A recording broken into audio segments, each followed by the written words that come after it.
32 മിനിറ്റുകൾക്കുള്ളിൽ പിറന്ന ലോകകപ്പ് ഫുട്ബോളിലെ ഹാട്രിക്. ലോകോത്തര സ്ട്രൈക്കർ കിലിയൻ എംബാപ്പയും എർലിംഗ് ഹാലൻഡ് എന്ന സൂപ്പർ ഫിനിഷറും നേർക്കുനേർ വരുന്നൊരു പോരാട്ടം. എന്നാൽ ഈ രണ്ടുപേരുമല്ല ആ വിസ്മയം കാണിച്ചത്. അയാളുടെ പേര് ഒസ്മാൻ ഡെംബലെ.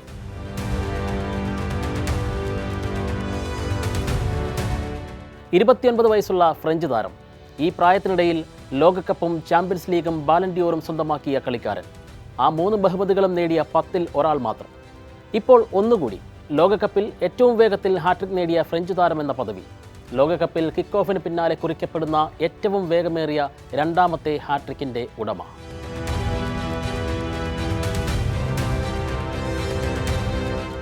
ലോകകപ്പ് ഫുട്ബോളിൽ ആദ്യ പകുതിയിൽ ഒരു ഹാട്രിക് പിറക്കാൻ വേണ്ടിയുള്ള നീണ്ട 32 വർഷത്തെ കാത്തിരിപ്പാണ് ഫ്രാൻസ് നോർവേ മത്സരത്തോടെ അവസാനിച്ചത്. ജില സ്റ്റേഡിയത്തിൽ കളി തുടങ്ങി അധികം വൈകാതെ തന്നെ ഫ്രാൻസ് ആധിപത്യം സ്ഥാപിച്ചു. ഗോൾഡൻ ബൂട്ട് പോരിൽ മുന്നിലുള്ള സഹതാരം എംബാപ്പയെ അപ്രസക്തനാക്കി ഡെംബലെ മത്സരത്തിൻ്റെ കേന്ദ്ര ബിന്ദുവായി മാറാൻ അധിക സമയമെടുത്തില്ല. ഇത്തവണ വല കുലുക്കാനല്ല, അതിനുള്ള വഴിവെട്ടാനായിരുന്നു എംബാപ്പയുടെ നിയോഗം. മത്സരത്തിൻ്റെ 7-ാം മിനിറ്റിൽ നോർവേ വല ആദ്യം കുലുങ്ങി. കിലിയൻ എംബാപ്പെ നൽകിയ മനോഹരമായ ഒരു ലോങ് റേഞ്ച് ഡയഗണൽ പാസ് വലത് വിങ്ങിലേക്ക് ഡെംബലയെ ലക്ഷ്യമാക്കിയെത്തി. പന്ത് സ്വീകരിച്ച ഡെംബലെ തന്നെ മാർക്ക് ചെയ്ത പ്രതിരോധ താരത്തെ പെട്ടെന്നുള്ള നീക്കത്തിലൂടെ വെട്ടിച്ച് മുന്നേറി. ബോക്സിനുള്ളിലേക്ക് കടന്ന് നോർവീജിയൻ ഗോൾ കീപ്പറെ കീഴ്പ്പെടുത്തി തൊടുത്ത ശക്തമായ റൈറ്റ് ഫൂട്ടഡ് സ്ട്രൈക്ക് ഫ്രാൻസിന് ആദ്യ ലീഡ് സമ്മാനിച്ചു.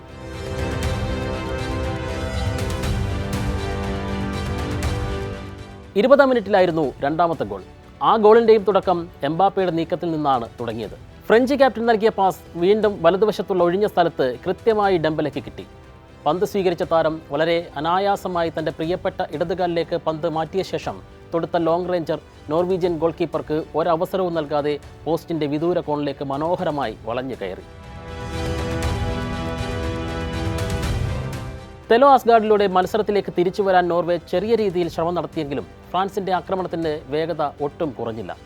കളിയുടെ 32-ാം മിനിറ്റിൽ ഡെംബലെ തൻ്റെ ചരിത്രപരമായ ഹാട്രിക് പൂർത്തിയാക്കി.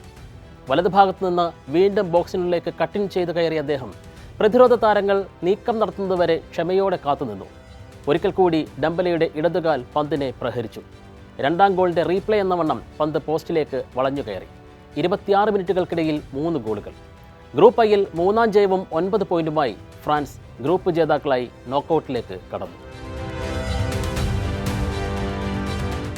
ഒരു അവിസ്മരണീയ രാത്രിയിൽ തകർന്നു വീണത് 2 ലോകകപ്പ് റെക്കോർഡുകളാണ്.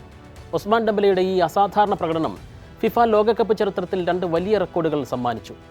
1994 ലോകകപ്പിൽ കാമറൂണിനെതിരെ റഷ്യയുടെ ഒലഗ് സലങ്കോ ആദ്യ പകുതിയിൽ 3 ഗോളുകൾ നേടിയ ശേഷം ഇതാദ്യമായാണ് ലോകകപ്പ് ഫുട്ബോളിൽ മറ്റൊരു താരം ആദ്യ പകുതിയിൽ ഹാട്രിക്കിന് ഉടമയാകുന്നത്.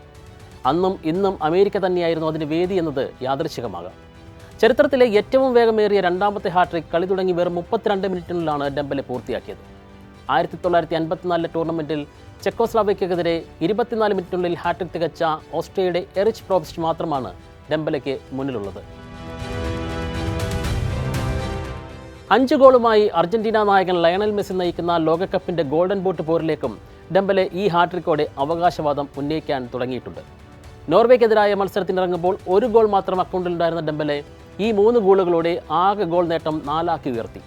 സഹതാരം കിലിയൻ എംബാപ്പെ, ബ്രസീലിൻ്റെ വിനീഷ്യസ് ജൂനിയർ, നോർവേയുടെ എർലിംഗ് ഹാലൻഡ് എന്നിവർക്കൊപ്പമാണ് ഇപ്പോൾ ഗോൾ വേട്ടയിൽ ഡെംബലെ. നോർവേ ഫ്രാൻസ് പോരാട്ടം എംബാപ്പെ ഹാലൻഡ് ഗോൾ വേട്ട പോരായി മാറുമെന്ന് കരുതിയിടത്ത് അപ്രതീക്ഷിത നീക്കങ്ങളുമായാണ് നോർവേ കളിക്കാനിറങ്ങിയത്. ഹാലൻഡിനെ ആദ്യ 11-ൽ ഉൾപ്പെടുത്താതിരുന്നതോടെ തന്നെ ആ പോരാട്ടത്തിൻ്റെ തീവ്രത നഷ്ടമായി. കഴിഞ്ഞ കളിയിൽ സെനഗലിനെ നേരിട്ട ടീമിലെ 10 പേരെ ഒറ്റയടിക്ക് മാറ്റി നിർത്തിയ ഒരർത്ഥത്തിൽ പറഞ്ഞാൽ ബി ടീമിനെയാണ് നോർവേ പരിശീലകൻ സ്റ്റാലെ സോൾബാക്കൻ ഫ്രാൻസിനെതിരെ വിന്യസിച്ചത്.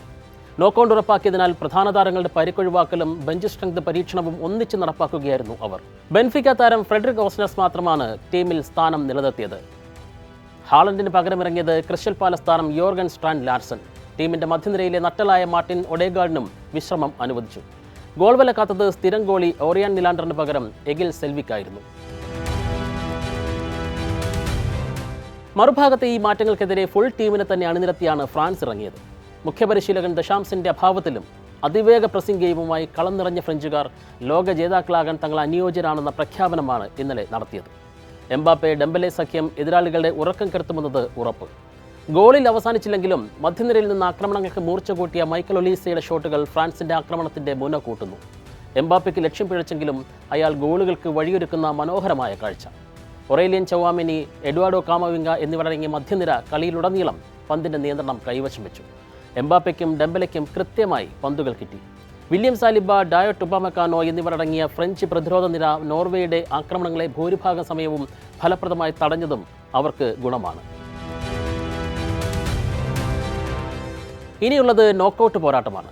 ഐ ഗ്രൂപ്പ് ജേതാക്കളായ ഫ്രാൻസിന് നിലവിലെ സമവാക്യമനുസരിച്ച് ഗ്രൂപ്പ് എഫിലെ 3-ാം സ്ഥാനക്കാരായ സ്വീഡനാണ് റൗണ്ട് ഓഫ് 32-ലെ എതിരാളി. ലോകകപ്പിന്റെ കലാശപ്പോരാട്ടം നടക്കുന്ന മെറ്റ്ലൈഫ് സ്റ്റേഡിയത്തിലാണ് മത്സരം. ജയിച്ചാൽ പ്രീ ക്വാർട്ടറിൽ ജർമ്മനി ഫ്രാൻസ് പോരിനും അരങ്ങ് ഒരുങ്ങിയേക്കും.